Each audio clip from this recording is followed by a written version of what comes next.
ahead and throw together another pie crust. And I've got several made up and in the fridge, but I'm gonna need a few more. I'm making several pot pies, and then I'm also gonna go ahead and make some quiche, breakfast quiche. My kids love it. But I'll show you where I'm at right now. 2.5 cups of flour in the food processor. Food processor makes it a lot easier. And a teaspoon of salt. And then I've already put in a 1/2 cup of very cold butter. I just chopped it up into sections and threw it in. And right now what I'm doing is scraping out the shortening. It's a 1/2 cup of shortening into my measuring cup.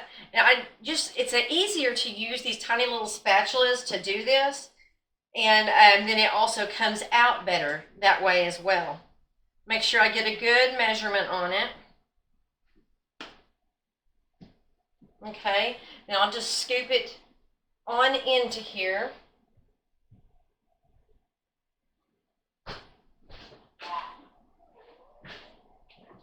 And then we use the food processor to kind of pulse the food processor and kind of blend up this portion of it before we put in any liquid stuff. So I'm going to go ahead and put that on there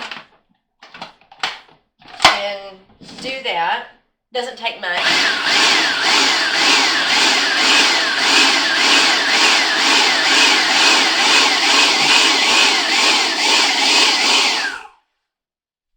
It's a lot like using the pastry cutter to just kind of cut in your butter and shortening. So that part's already done. Now what I'm going to do is take 1 egg.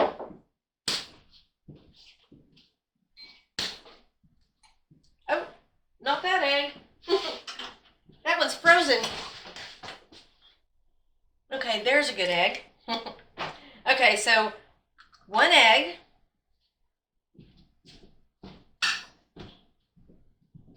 And a teaspoon of white vinegar.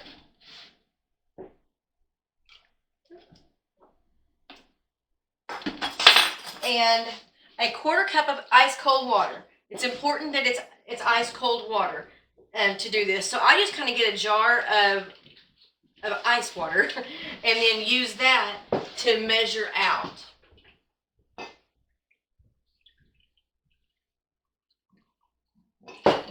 Okay. A little over. Okay.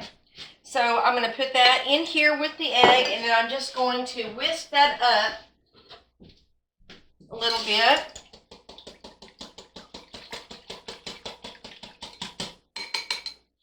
Okay, and now I'm just going to put that in there and give it another go.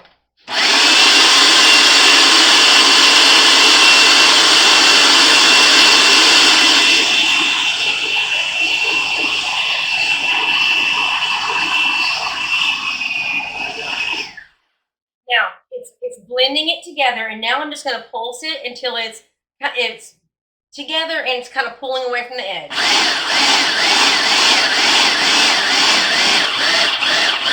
You might be able to see that.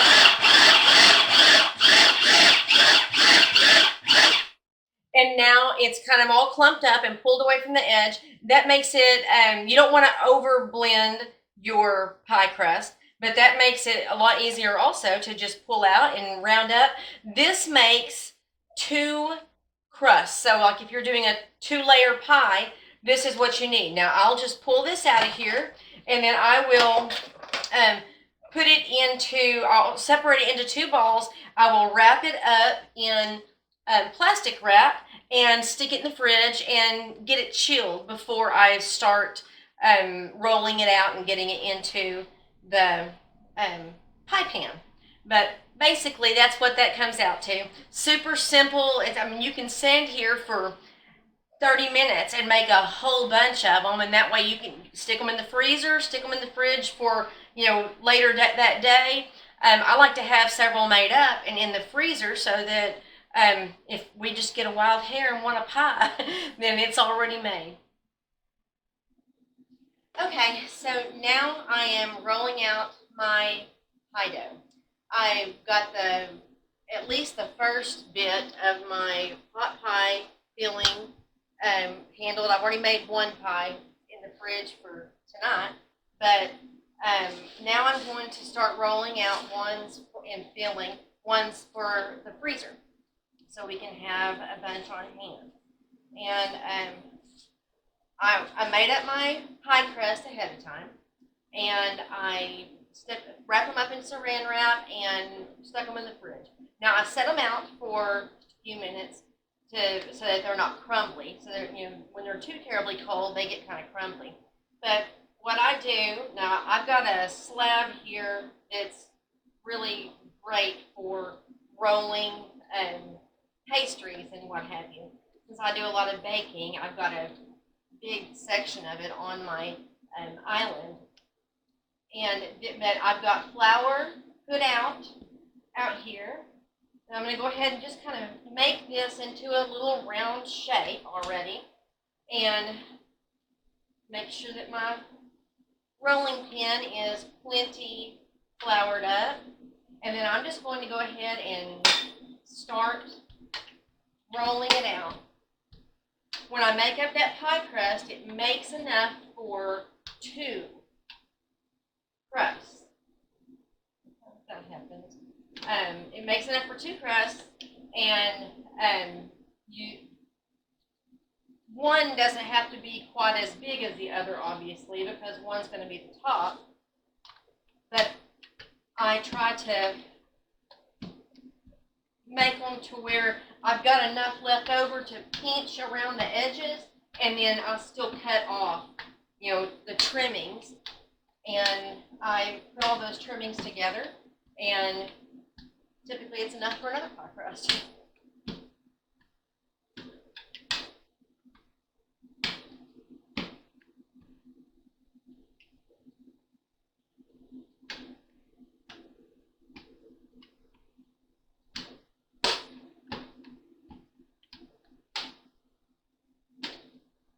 Now what typically happens here is it gets a little bit stuck down from rolling it so much. Even though the flour is there, sometimes it gets a little bit stuck down to the slab, and I just have this big spatula that I kind of run underneath it and dislodge it.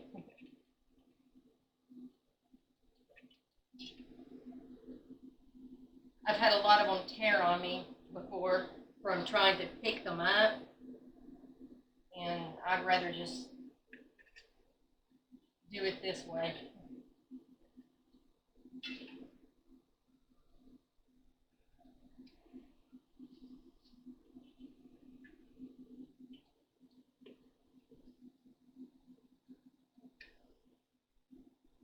I'm sure you can use those little those mats I've seen, silicone type mats, but just do it the old-fashioned way here.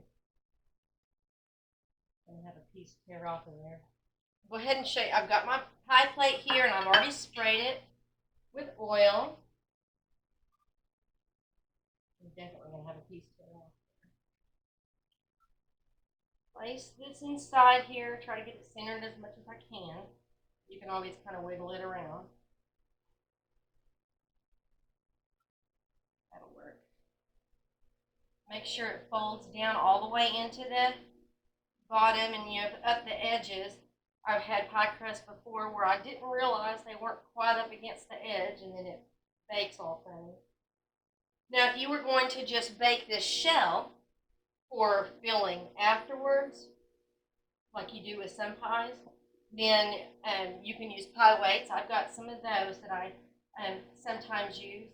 And you can also take a fork and just make a bunch of holes in the bottom, and that helps to release the steam or whatever that kind of happens in the. I've had pie crust that I forgot to do something like that. Throw it in there, and it comes out domed up in the bottom. You can't use that. But okay, so my first crust is kind of all hanging over the edges, but I'm just going to leave it like that for now. Now I'm going to roll out the top. So same process. for some more flour down here. I'm a messy, messy cook. I know I've said that a million times before on my cooking videos, but by the time I'm done, I've already been trying to wash it off my shirt, but by the time I'm done, I am literally just covered in everything from my kitchen. And again, I'm just going to kind of make a little disc and then roll this one out, and then I'll show you what I do on the top.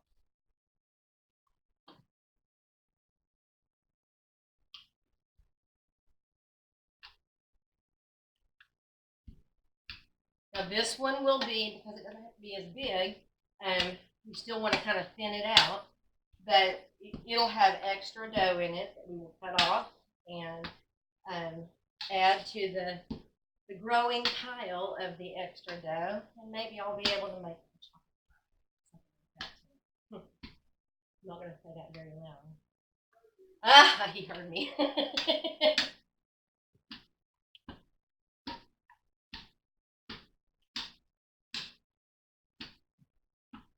Now it's stuck. Now I have to.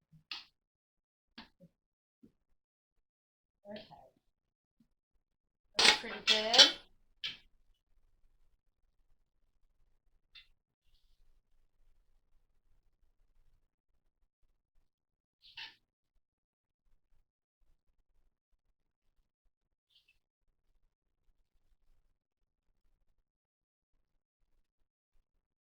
Okay. Now we'll go ahead and get this over here.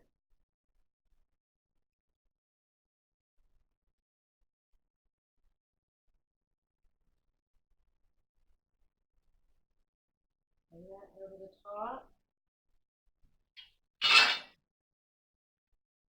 Make sure it's covering everything. And then I'm just going to take a knife and go around the edges and cut off the excess.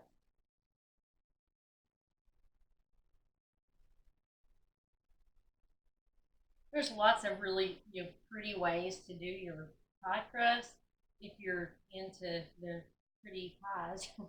Maybe something for a get together, or a holiday meal or something. You might want to make it all fancy, but for something like this, they're going to tear into it immediately anyway. There's no reason to go all out and make it super fancy.